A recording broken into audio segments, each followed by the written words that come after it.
Sir రాష్ట్రంలో పెట్టుబడులకు సంబంధించి తెలుగుదేశం నుంచి కొత్త వ్యవహారం బయటెత్తింది. హైదరాబాద్ కానీ చెన్నై లాంటి బెంగళూరు లాంటి 14 రాష్ట్రంలో లేవు కాబట్టి అమరావతిని తెచ్చి నిర్మిస్తున్నాం, తర్వాత పెట్టుబడుల వాతావరణం వస్తుందని కూడా చెప్తాం.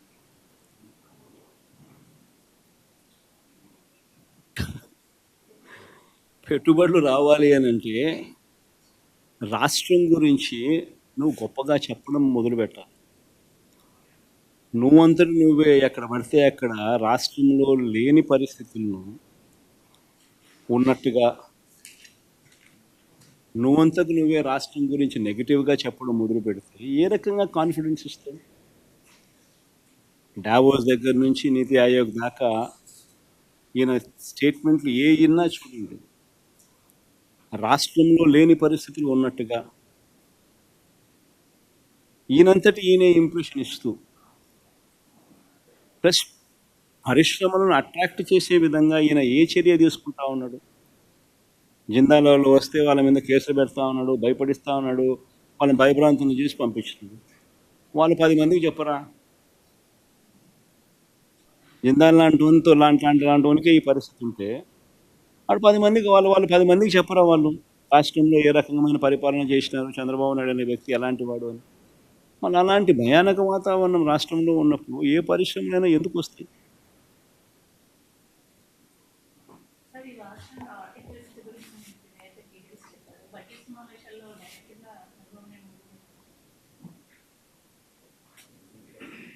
చంద్రబాబు నాయుడు గారు అనే వ్యక్తిని ఇంత ముందు కూడా ఎన్నోసార్లు చెప్పినా కదమ్మా. సో బేసికలీ ఏంటంటే ఇవన్నీ నేను మీకు క్లుప్తంగా మీ ద్వారా ప్రజలకు ఇవన్నీ నేను ఎక్స్ప్లెయిన్ చేయగలిగిన. నాకు మినిమం ఇంత టైం పట్టిందా? నేనేమి నేను ఎవరిని మధ్యలో చంద్రబాబు నాయుడును అనవసరంగా తిట్టింది లేదు, అనవసరంగా మాట్లాడింది లేదు, రాజకీయ స్టేట్మెంట్లు కూడా మధ్యలో ఎక్కువ చేసింది ఏమీ లేదు. కానీ మినిమం అయితే ఈ మేరకైతే టైం కావాలి కదా. ఈ మేరకు మినిమం టైం నాకు ఇవ్వగలిగితే, ఈ మేరకు ప్రజెంటేషన్ మనం చేయగలిగితే, ఈ మేరకు ప్రజలకు అర్థమయ్యేట్టుగా మనం చెప్పగలుగుతాం. ఇది ఎప్పుడు జరుగుతుంది? ప్రతిపక్ష నాయకుడి కింద ప్రతిపక్షం అన్నది ఎన్ని సీట్లన్నా ఉండదు, పక్కన పెట్టమ్మా. ఉండేటి 2 పార్టీలు, ఒకటి అధికార పార్టీ, రెండోది ప్రతిపక్ష పార్టీ. సో ప్రతిపక్ష పార్టీని ప్రతిపక్ష పార్టీకి యాక్సెప్ట్ చేయడంలా.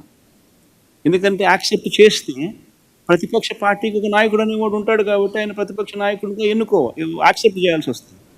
యాక్సెప్ట్ ఒకవేళ చేస్తే నువ్వు చంద్రబాబు నాయుడు గారికి ఎంత మైక్ టైం ఇస్తావో అపోజిషన్ పార్టీ లీడర్కి కూడా అంతే మైక్ టైం ఇవ్వాల్సి వస్తుంది. అది ఇవ్వడం నీకు ఇష్టంలా కాబట్టి నువ్వు యాక్సెప్ట్ చేయడంలా. నువ్వు 175 మందిలో ఒక ఎమ్మెల్యేకి ఎంత సమయం ఇవ్వాలనో అంతే సమయం నీకు ఇస్తాను అని అంటే ఇవన్నీ ఎప్పుడు ప్రజలకు చెప్పగలుగుతాం? ఎలా చెప్పగలుగుతాం? చెప్పాలి అని అంటే ప్రజలకు మనం కమ్యూనికేట్ చేయగలగాలి అని అంటే చేసే పరిస్థితి వాళ్ళు క్రియేట్ చేయగలగాలి. అలా చేయడం వాళ్ళకి ఇష్టం లేదు కాబట్టి మీడియా ద్వారా మీ ద్వారా ప్రజలకు ఈ మెసేజ్లు కమ్యూనికేట్ చేస్తా ఉన్నాం. Sir, JDU and TDP are a key alliance partner of NDA. So what's your say that is there been any just ముఖ్యమంత్రి గారు పదే ఒక విషయం చెప్తున్నారు, జగన్ మళ్ళీ రావడానికి నమ్మకం లేదు కాబట్టి, ఎందుకంటే 40% ఓట్ షేర్ ఉంది కాబట్టి ఆ భయంతో పెట్టుబడి పెట్టేవాళ్ళు ఎవరు ముందుకు రావట్లేదు అని చెప్పి కూడా పదే ముఖ్యమంత్రి గారు చెప్తున్నారు. సార్ తెలుగుదేశం పార్టీ రాదని చెప్పి ప్రతి ఒక్కడు అంటున్నాడు స్వామి, ఒకసారి పోయి చూసుకోమని చెప్పాను పరిస్థితి ఏందో ఒకసారి. తెలుగుదేశం పార్టీ డిపాజిట్లు రావు నెక్స్ట్ ఎలక్షన్లలో. ఆయన పరిస్థితి, ఆయన పాలన ఇలా ఉంది. నేను చెప్పిన దానిలో ఏది అవాస్తవాలు కాదు. సూపర్ 6 నీకు వస్తా అందా? కనీసం నీ ఇంట్లో అన్నా కనీసం నీ ఒక్కరికన్నా ఇస్తున్నాడా? నేను సూపర్ 6 లేవు, సూపర్ 7 లేవు, చేసేదంతా అబద్ధాలు, చేసేదంతా మోసాలు ఉన్నప్పుడు ఎవడైనా ఎందుకు తెచ్చాడు స్వామి ఓటు? సార్ నిన్న మీరు జగన్ 2.0 చూడబోతున్నాను అంటే 2.0 ఎలా ఉంటుంది? 2.0 అయినా కానీ ఒకటి గుర్తుపెట్టుకోవాల్సింది, ఏదైనా కానీ పాలనలో విశ్వసనీయత ఉండాలి. ఒక మాట చెప్తే ఒక రాజకీయ నాయకుడు అది చేస్తాడు అన్న నమ్మకం ఉండాలి. That is called governance, that is called విలువలు, విశ్వసనీయత. ఈ రెండు ఉన్నప్పుడు పాలన అనేది ఆటోమేటిక్లీ బాగా ఉంటుంది. ఎస్, లాస్ట్ టైం నిన్న నా ప్రెఫరెన్స్లో I was mentioning more about కార్యకర్తలకు సంబంధించిన విషయం. ఎందుకంటే లాస్ట్ టైం మనం అధికారంలోకి వచ్చిన వెంటనే జూన్లో అధికారంలోకి వచ్చాం, మార్చ్లోనే కోవిడ్ వచ్చేసింది. సో ఆ తర్వాత 2.5 సంవత్సరము తీవ్ర రాష్ట్రంలో అసలు ఫోకస్ మొత్తము కోవిడ్ మేనేజ్మెంటు, రాష్ట్రానికి సంబంధించిన వనరులు మేనేజ్మెంటు, ప్రజల సంక్షేమము, సేఫ్టీ, వీటి గురించే టైం కేటాయింపులు చేయాల్సి వచ్చింది. సో ఈ నేపథ్యంలో కార్యకర్తలకు ఒక నాయకుడిగా, ఒక పార్టీ నాయకుడిగా, ఒక లీడర్గా, కార్యకర్తలకు ఒక తండ్రిగా చేయగలిగింది బహుశా నా దృష్టిలో నేను తక్కువ చేసినానని నాకు అనిపించింది. ఎందుకు అనిపించింది అని అంటే ఈరోజు వైఎస్ఆర్సీపీ కార్యకర్తలు ఈరోజు పడతా ఉన్న బాధలు చూసి, ఈరోజు చంద్రబాబు నాయుడు అనే వ్యక్తి వాళ్ళకు పెడతా ఉన్న కష్టాలను చూసి, నిజంగా వాళ్ళను చేస్తూ ఉన్న హెరాస్మెంట్ని చూసి, సో ఇవన్నీ చూసినాక వాళ్ళకు మంచి చేయాలి. వాళ్ళ మీద ఎవరైతే సులుం ప్రదర్శించినారో వాళ్ళందరికీ బుద్ధి రావాలి. పోలీస్ డ్రెస్ ఉంది కదా అని చెప్పి నీ ఇష్టం వచ్చినట్టుగా నిన్ను ఇల్లీగల్గా అరెస్ట్ చేయకూడదు. There's got to be some account of responsibility. అలాంటి వాళ్ళతో, ఆ అన్యాయం చేసిన వ్యక్తితో, అన్యాయం చేయబడిన వీళ్ళకు సెల్యూట్ కొట్టించి క్షమాపణ చెప్పిస్తాం. ఒకవేళ అలా చేయకపోతే చట్టం ముందు నిలబెట్టించే కార్యక్రమం చేస్తాం. ఇలా ప్రతి ఒక్కరికి కూడా గవర్నమెంట్ అంటే మీకు తోడుగా ఉంటుంది అన్న నమ్మకం కలిగించే విధంగా ప్రతి అడుగు వేస్తాం. వైఎస్ఆర్సీపీ 2 పాలన కార్యకర్తలకు భరోసాగా ఉంటుందని మాత్రం ఖచ్చితంగా చెప్తాం. So you've talked about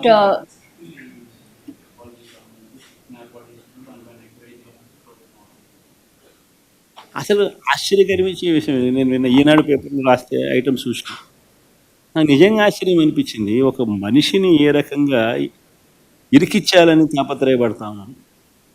అసలు పెద్దారెడ్డి కొడుకు మిథున, అది రాసింది కదా ఈనాడు రాసింది. పెద్దారెడ్డి కొడుకు మిథున అని చెప్పి రాసి సరే, మిథున్కి ఏం సంబంధం? ఆయన పార్లమెంట్, లోక్సభ ఫ్లోర్ లీడర్. వాళ్ళ నాయనది ఏ పోర్ట్ఫోలియో? మన ఆయనకి ఇక్కడికి ఏం సంబంధం? ఇష్టం వచ్చినట్టుగా ఇరికేయడం. అడగడం, ఇంకోటి కసిరెడ్డి రాజా, ఎవరో పేరు చెప్పారు.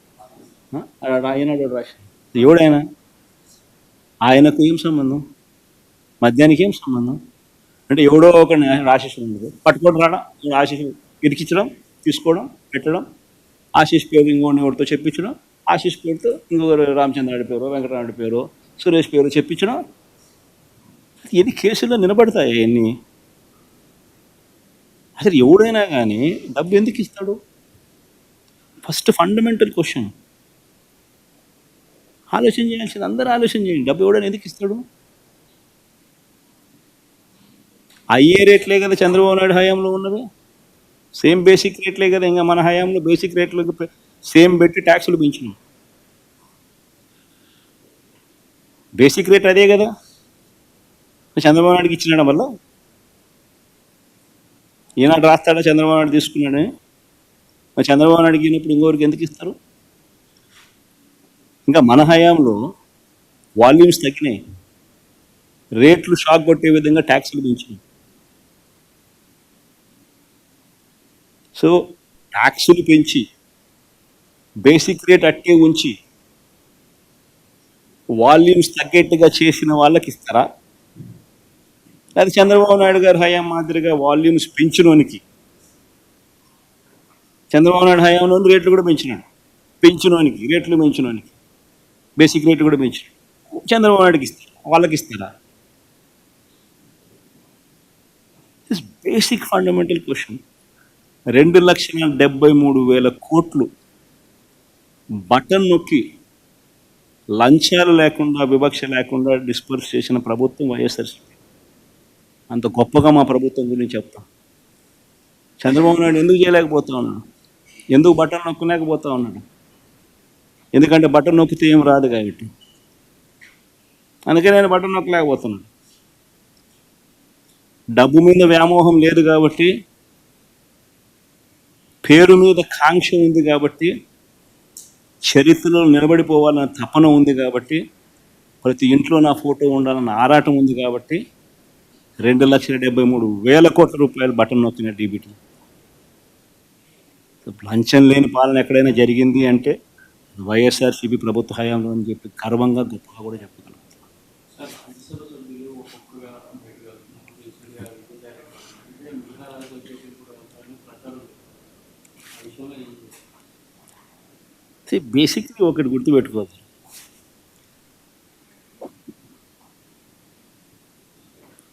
11 మంది మాకు రాజ్యసభ సభ్యులు ఉన్నారు. పోయిన వాళ్ళు ఎంత? 3 పోయినారు. సాయిరెడ్డితో కలుపుకుంటూ 4 పోయినారు. బేసిక్లీ పోయే ప్రతి ఒక్కరికి కూడా నేను ఒకటే మాటే చెప్తా, రాజకీయాలలో ఉన్నప్పుడు క్యారెక్టర్ ఉన్నాను, క్రెడిబిలిటీ అనే పదానికి అర్థం తీసుకున్నాను. రాజకీయాలలో ఉన్నప్పుడు కాలర్ ఎగరేసుకొని చెప్పాలి, ఫలానాడు మా నాయకుడు అని. అది ముఖ్యమంత్రి అయినా సరే, ఎమ్మెల్యే ఎంపీ అలాంటి ఆయనైనా సరే, ఎమ్మెల్యే అని ఇలాంటి అయినా సరే, ఎవరి గురించి అయినా కానీ ఇట్లా గొప్పగా చెప్తాం. కానీ మనమంతటి మనమే ప్రలోభాలకు లొంగో, భయపడో, ఏదో కారణం చేత మనమంతటి మనమే మన వ్యక్తిత్వాన్ని, మన క్యారెక్టర్ని, మన క్రెడిబిలిటీని మనం పనంగా పెట్టి మనం కాంప్రమైజ్ అయ్యి అటువైపు మనం పోతే మన గౌరవం ఏంది, మన వాల్యూ ఏంది, మన క్యారెక్టర్ ఏంది, మన క్రెడిబిలిటీ ఏంది?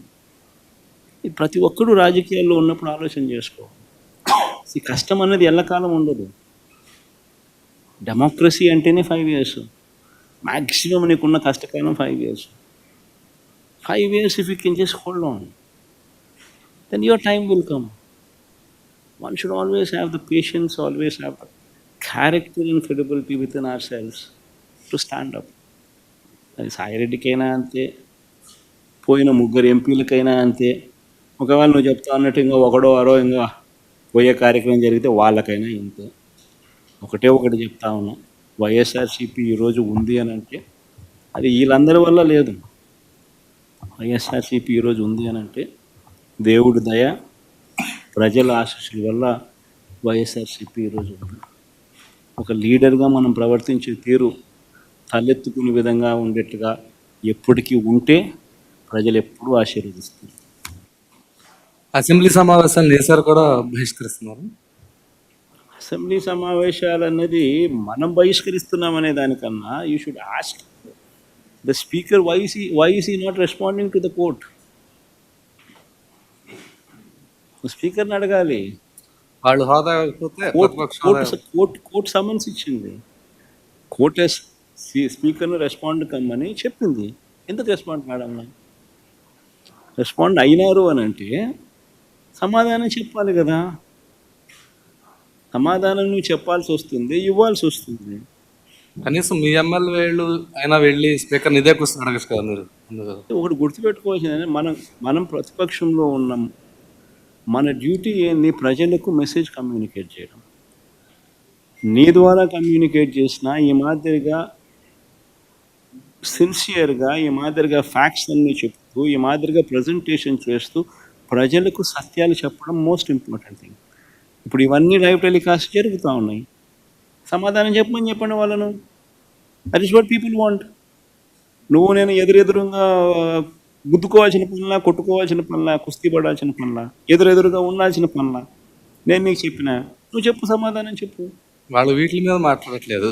మీరు ఏవైతే అంటున్నారో అవన్నీ జగన్ గత ప్రభుత్వంలో తప్పులు చేయడం వల్ల ఇప్పుడు అదే చెప్పేది. ఎందుకంటే వాళ్ళు చేయాలని లేదు. చేయాలని లేనప్పుడు కనీసం సిన్సియారిటీ టు అపాలజైజ్ కూడా లేదు. నువ్వు చేయాలని ఫస్ట్ ఇప్పుడు చేయలేని పరిస్థితి అని చెప్పి తెలిసి సాధ్యం కాని హామీలు నువ్వు ఇచ్చావు, సాధ్యం కాదని తెలిసి నువ్వు హామీలు ఇచ్చావు. సో నువ్వు మొట్టమొదటి రోజు నుంచే మోసం చేయడానికి నువ్వు అడుగులు ముందుకేసావు. మోసం అని చెప్పి ఏ రోజు అయితే నువ్వు బయటికి ఫేస్ చేయాల్సి వచ్చినప్పుడు ఆ మోసం చేసినందుకు నేను సారీ అని కూడా నువ్వు చెప్పలేకపోతున్నావు. ఆ చెప్పి చిత్తశుద్ధి సిన్సియారిటీ కూడా నీలో లేదు. దాంట్లో కూడా నువ్వు ఇతరుల మీద ఏలెత్తి చూపించి ఎందుకు నేను చేయలేకపోతున్నాను అని చెప్పి జస్టిఫై చేసే కార్యక్రమం చేస్తాను. సో దాని అర్థం ఏంది? నీకు సోల్ లేదు. You do not have the heart of the soul.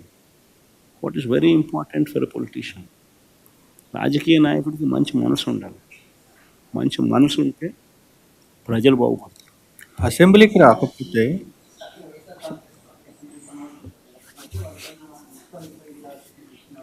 వాళ్ళు ఏమన్నా చేసుకుని రమేష్ నేను రెడీగానే ఉన్నా బుద్ధిబుద్ధం చేసుకోమని చెప్పి ఏమవుతామని ఏమన్నా ఏం జరుగుతుంది. నెక్స్ట్ యాక్షన్ ప్రజల్లోకి వెళ్ళే ఆలోచన చేస్తారు. పార్లమెంట్ వీల్స్ పైగా కిందిస్థాయి కాకుండా మీరు ఈ ఆధ్వర్యంలో జరుగుతుంది బా. ఇవన్నీ part and parcel of any political journey. ఇవన్నీ జరుగుతాయి. ఇవన్నీ అవతల మనిషి చెప్పేటివి అబద్ధాలు మోసాలు అని చెప్పి ప్రూవ్ అయ్యే కొద్దీ ప్రజలకు తోడుగా ఉండే కార్యక్రమాలు ప్రతిపక్ష పార్టీగా మేము చేస్తూ పోతాం. సో న్యాచురలీ అది టైం గడిచే కొద్దీ ఇటువంటి యాక్టివిటీస్ ఇంకా ఎక్కువ అవుతాం. ఎంత సమయం పడుతుంది యాక్టివిటీస్? అదే జిల్లాల పర్యటన అన్నారు కదా, జరుగుతుంది బాగా. చాలా టైం ఉంది దానికి. 9 నెలలే కదా అయ్యింది. సంక్రాంతి తర్వాత అన్నారు కదా, సంక్రాంతి తర్వాత అని చెప్పారు కదా. జరుగుతుంది సంబంధించి ఆ టైం వచ్చినప్పుడు జరుగుతుంది. ఆ టైం వచ్చినప్పుడు జరుగుతుంది.